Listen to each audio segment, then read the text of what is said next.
به دختر میگن کر. مادرای قدیم دوست داشتن دختراشون علاوه بر درس خوندن کار خونه رو بلد باشن. مادری به دخترش میگه کر بیایب چای بنشین، دونه می امره گپ بزن، ایب چه می امره بش دوجین. چقدر هی سر جیر هی سر جور کتاب خانی، چقدر کاغذ سر نقشه کشی سیاه کنی. دختره به مادره میگه من خواهم درس بخونم، صاحب معرفت ببم، بلا نسبتی منستن ایت گوشه تنبل نکفم.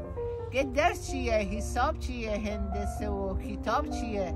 دختره به مادره میگه هاشتو آب گیدی نگیگی هیدروژنه، تو که بیچاره ننی خاصیت اکسیژن.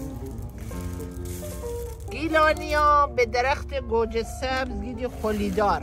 ما میخوایم مثال بزنیم میگیم اینجا دار و درخت زیاده.